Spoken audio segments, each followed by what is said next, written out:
One thing I find myself talking about more and more recently is fast food. And no, it's not because I love fast food or I think everybody should be eating fast food. It's definitely not healthy. But the reality is, fast food has been kind of like a bellwether for the economy for a long time. They even have something called the Big Mac Index, where they track the price of a Big Mac year after year to kind of give a good gauge on inflation and food prices and all of this. But fast food also serves the lower ends of the community for decades, guys. You've had people that really can't afford to eat, lavish, expensive meals, but still want to go out and not cook all the time.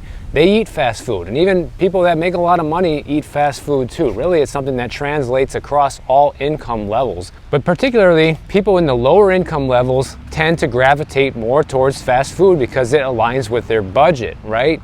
And I recently did a video about how McDonald's has lost a large chunk of their lower income households to inflation. They just can't afford to even eat at McDonald's anymore. We've also seen California, they're going to be starting to raise their minimum wage for all fast food workers across the entire state to $20 an hour, and we've gone over that. But the most recent change that I find very surprising is what Wendy's is going to be doing, guys. In fact, starting in 2025, Wendy's is going to implement something called dynamic pricing into their price structure of their food.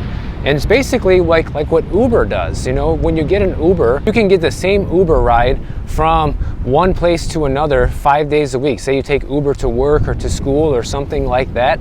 That same Uber ride can cost you a different amount every single day of the week, depending on how high demand is in that given area at that moment that you need the ride.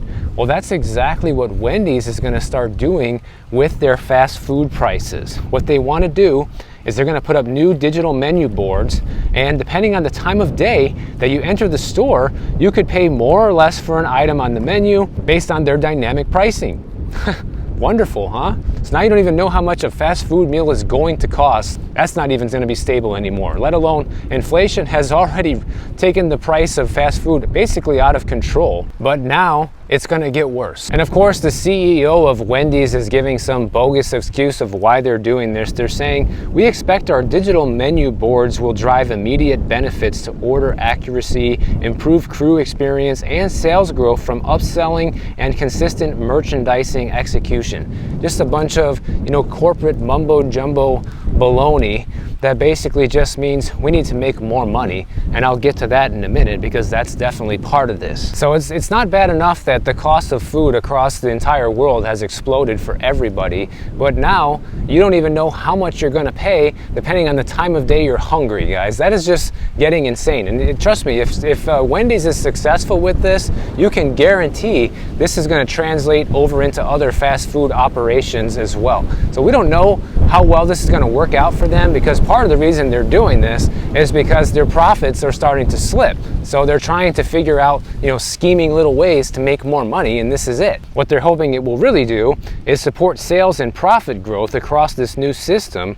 And they're also planning to implement AI with this to try to upsell you on different products. They're investing about $20 million in this right now in order to expand their digital menu offerings throughout their US restaurants by next year. But really what I think it all comes down to is greed, because check this out, okay? According to their fourth quarter earnings report for 2023, okay, their sales grew by 2.3%, which is a decline from the same quarter in 2022, where their sales went up by 7.2%. Well, obviously we know the economy is slowing down tremendously due to people not having the money. So this shouldn't come to a big surprise to anyone, including the folks over at Wendy's. But they're also seeing a decrease in their overall profits, because in the fourth quarter, their restaurants had about a 13.5% profit margin, which is a decrease from a 15.1% profit margin from the same quarter a year ago in 2022.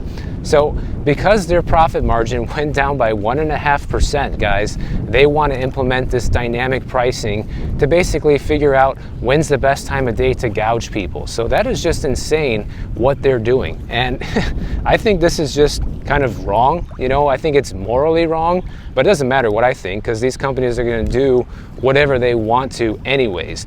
And it's really going to be interesting to see if customers are going to support this. Are people still going to go into Wendy's? Are they still going to support the restaurant and just take their chances and roll the dice every time they go in and see, what am I going to pay for something? You know, one of my subscribers, David, wrote me recently saying, hey, Michael, you know, you talk a lot about this fast food stuff and the workers, you know, getting paid more. And that's not really the problem. The problem isn't that, you know, the workers are getting paid more. The problem is the people who own these big corporations and businesses are greedy. And this right here with Wendy's proves this example, guys, because it's not like they're not profitable anymore. Their profits went from 15.1% to 13.5%. So it literally dropped by, you know, 1.6%, and they're already trying to, you know, figure out ways they can scam people into paying more just from that. So even when a company's still doing okay, they're still looking for ways to get more money out of you guys.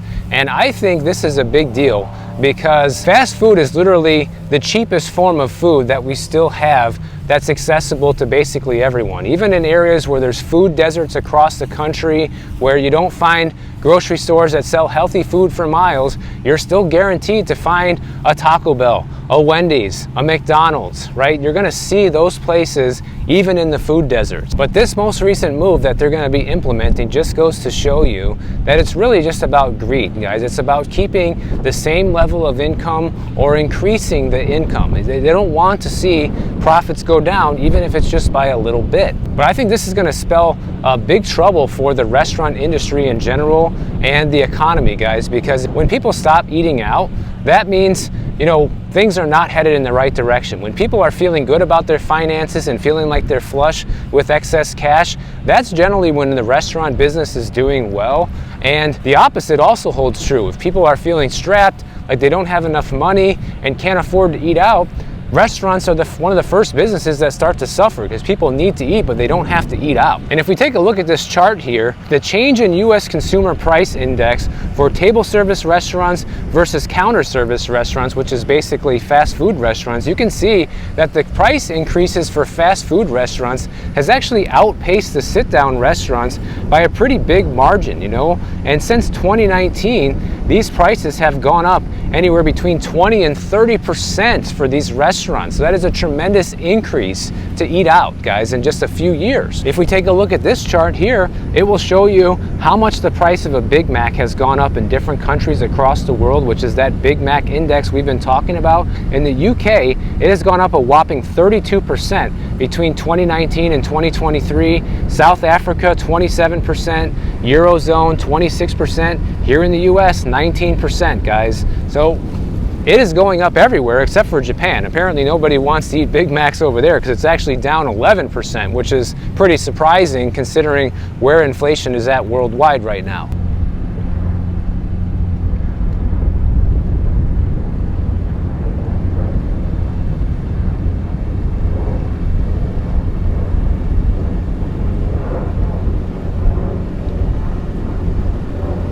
But this is how we know that the economy is starting to struggle and buckle under the weight of inflation. Because like I said earlier, people stop eating out when they don't feel like they have the money to, okay?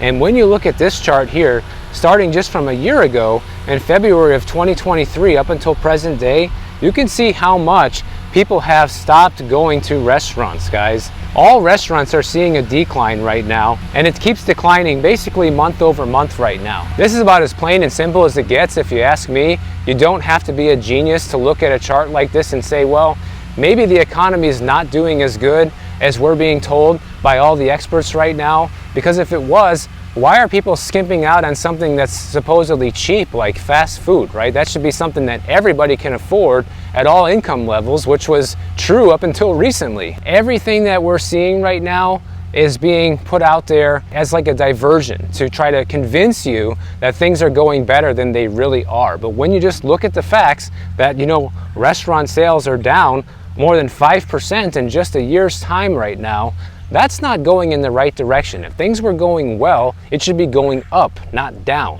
You know, same thing goes for this. I saw this other story today about how the number of people who became 401k millionaires in 2023 grew by 11.5%.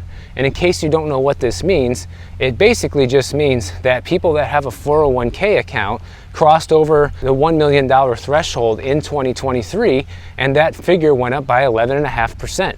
So they're touting this as how great the economy is because of that one data point. So this data comes from Fidelity Investments. They handle about 45 million retirement accounts in total. The average 401k balance in 2023 went up about 14% from a year earlier to $118,600. That's the average balance. So still way below people who are actually becoming 401k millionaires. Let's just acknowledge that, okay? The vast majority of people don't have anywhere near $1 million in their 401k. So already this story is sketchy, trying to make people feel good about where things are right now. But even when you look at their own data in this chart, there's actually way more to this, guys. Take a look at this. This shows you the average retirement account balances in the US at the end of the fourth quarter in 2021, 2022, and 2023 for different types of retirement accounts, 401k, IRA, and 403b. And what do you notice here? In 2021, the balance for all three of these accounts was higher than it is today in 2023, even with the fact that they just said, oh, everybody's retirement account went up on average 14% last year. It's still way down compared to where it was, guys. I mean, look at the 401k. The balance used to be 136k in 2021. Fast forward to 2023, it's actually down to 117,000. And yet, you're supposed to sit there and celebrate that as if that's a positive. You know, people pick on me for being all doom and gloom and saying, you know, and constantly talking about how bad things are. But what I'm really doing is I'm just pointing out the truth here, because the truth is that the balances for these 401ks are still much lower today than they were 3 years ago. But the news tries to spin it off into a positive because the stock market had a good year in 2023, guys. I mean, who's being fooled by this right now? Because I know I'm certainly not, and I know probably a good chunk of you guys who watch this channel probably aren't being fooled by this either, and that's why you watch this channel, to get this digest of what's really going on. And I think it's kind of an insult to people's intelligence at the end of the day, right? Because they put out these charts showing you, you know, the improvement in the 401k balances, but you don't have to be a rocket scientist to see that the balance is actually lower in 2023 than it was in 2021. And then when you factor in inflation and how much that is eating away at everybody's budget, this is a nightmare, guys. But don't worry, because the number of 401k millionaires went up 11.5% last year, so that helps all of us, right? Especially people that can't afford fast food anymore. Somehow that's benefiting them. And they're touting the horns like, oh, these people are the poster children for staying the course, you know, investing even when things look scary, like in 2022, talking about how, you know, a bunch of people actually increased their retirement savings in their 401k in 2023. In fact, 1/3 of all people that have a 401k increased their contribution amount in 2023. But the funny thing is, even in the same story, right after they mentioned that, they go on to talk about how more people than ever are also borrowing against their 401k to get some extra cash, because life is too expensive right now. If you're going to want to eat at Wendy's or McDonald's or Taco Bell, you better start borrowing against the 401k, because that's going to be the only way you're going to be able to afford it. Now, according to the law, people are allowed to borrow up to 50% of their 401k account balance, or $50,000, whichever is less. And in 2023, had about 8.9% of people tap into this, and that's up from 7.8% in 2022. So we're steadily seeing the number of people borrow against the 401k go up. And I can't understand why anybody would do this unless they really needed the money, because you have to pay yourself back plus interest. So at least in that regard, it's better than just going into credit card debt, because when you repay the loan, you're repaying your own future retired self with interest. So at least there's some benefit there to doing this versus going into credit card debt. But as we're well aware, people are doing that too. You know, we've seen the credit card debt absolutely balloon, and it's at a new high. It keeps going to new highs month after month, and the delinquencies are at new highs as well. So once again, another sign that things are not going nearly as well that we're being told. Here we have a house under contract and they were asking $2.5 million, and this is proving that we're in upside down world, okay? Back in 2020, this house rented for only $4,000 per month. Then somebody bought it in 2022 for $1.9 million, is now flipping it over to the next guy a couple years later for at least a couple $100,000 more. And get this, if you want to buy this house today, your payment would be a whopping $18,000 a month with a 20% down payment. Oh, and don't forget, the current property tax bill's $28,000 a year, which is probably going to get bumped up to $40 grand a year after the new buyer takes over this property, guys. That is proof this is upside down world.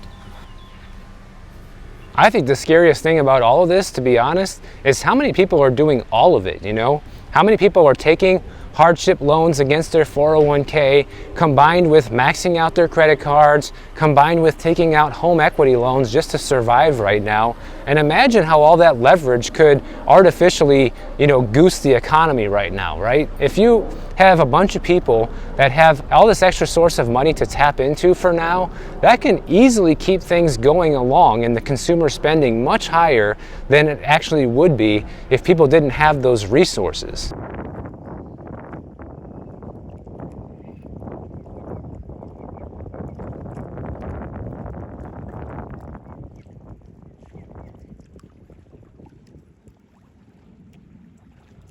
Now, one thing that everybody keeps wondering, especially if they're hearing all of this crazy stuff that's happening, is when or if we're going to get a recession, right? Because so far, the recession that we've all been promised that was going to happen starting last year never materialized, and a lot of people think that means there just isn't going to be one, but that's actually not the case, because you do still have some economists out there saying that we are going to have this hard landing. It's just a matter of when.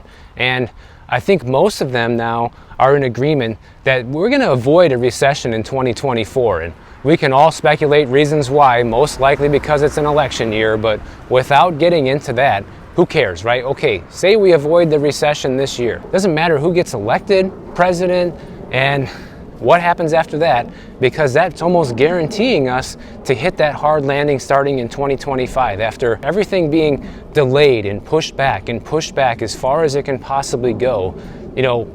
They're saying that next year could be the year. And the main reason is because of the lag effect. The Fed has raised interest rates 525 basis points in an 18-month time frame, which is a record. They've never done this before, and interest rates never went this high this fast, and now they're holding them steady here until we don't even know when. And so basically what you're going to see happen is over time, these effects from the interest rates going higher and higher and staying this high will accumulate and eventually start to bring down different sectors of the economy. We're already starting to see it happen right now with commercial real estate. We're also starting to see it affect fast food, like we were talking about earlier. You're also seeing it start to affect home prices in some areas of the country where prices have already come down by double-digit figures. But it really hasn't made that huge cannonball splash yet of a recession that we all were thinking was going to happen. But that doesn't mean it's off the table because it hasn't materialized yet. And a lot of people are saying, oh, well, don't worry because, they're going to be cutting rates this year, guys. Well, even if they cut rates 3 times this year, like they said they were going to, what do you think that's really going to do? Rates will still be far higher than they were pre-pandemic, making borrowing costs for businesses still far too high for refinancing and being able to get away with that.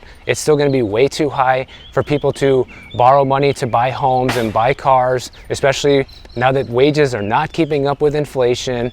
And people are not even going to these fast food restaurants. Nobody's going to be going out and borrowing money for these big ticket purchases anymore. You also have corporations in trouble, guys. Like corporate defaults last year soared to their highest level since the beginning of the pandemic, and bank lending now has fallen for 3 straight quarters in a row, according to Fed data. So if we stay on this current trajectory, it's basically a guarantee that we're going to see a hard landing. We just cannot put a specific date on when we're going to hit it. We're also seeing predictions that inflation could reaccelerate here in the first quarter. And what is that going to do to the Fed's position on interest rates, guys? If we start seeing inflation start to go up month after month again, do you think they're going to be lowering rates this year? Probably not. Here we have a house listed for $1.575 million, and ouch, they've been trying to sell it since August of last year, and were they way off on pricing or what? They started off asking almost $2 million and have since cut the price by 25% and no buyers yet. This is exactly how not to sell a house for anybody who's keeping track. And they're in trouble because their property taxes are delinquent as of the year 2022. So clearly this seller has some fire under their butt to sell this property and probably needs to get rid of it sooner than later, but I guess they're not taking the hint that whatever they're asking for the house is just not working.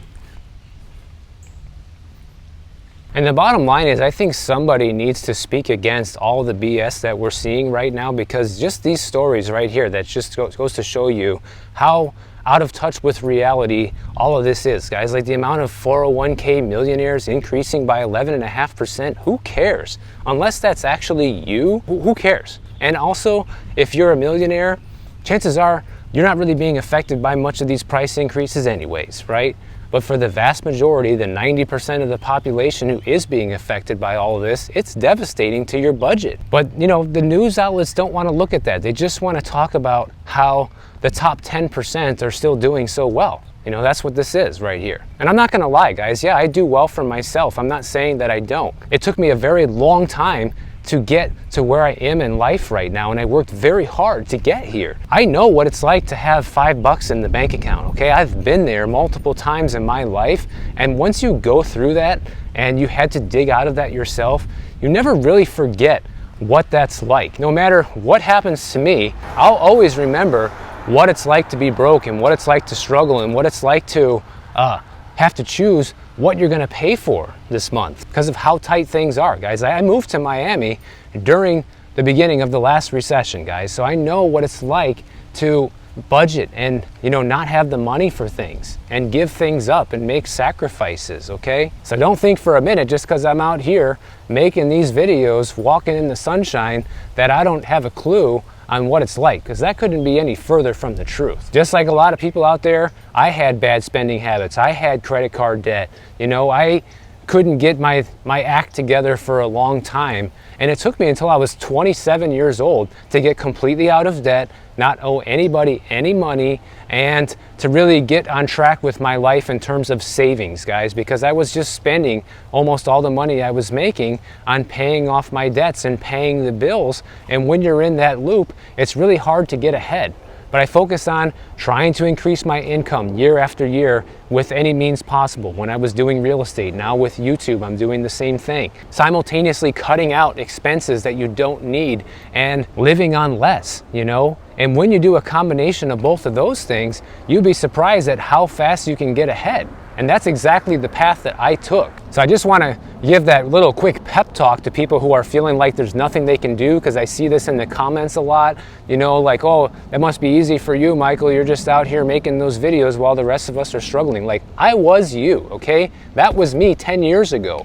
But I had to work my ass off to get where I'm at, and you have to do the same thing. But guys, I have faith that people who really want to get ahead in life are gonna make that happen for themselves, because the good thing about right now is that even though life is more expensive than it ever has been, we also have more opportunities than ever before to get ahead, to find your niche, to start a business, to, you know, make money online, to do whatever it is that you want to do. There's far more opportunity for that today than there was just 15 years ago. The problem is people don't take advantage of it. They just want to sit and complain that they can't get ahead rather than actually try. I firmly believe in that old saying of work smarter, not harder. So I'm not telling you get a third job or get a seventh job or whatever. That's not it, guys. You need to take a step back and look at, what do I know how to do? What do I want to do? How do I turn that into a money-making opportunity for myself? And if you give it enough thought and research, you're gonna come up with something. Make sure you don't give up. Make sure you go out there and make that money, and don't eat fast food. And if you guys enjoyed this video, make sure you subscribe to the channel. And if you don't want to wait for my next video to come out, check out this one on the screen right over here, and I'll see you in the next one.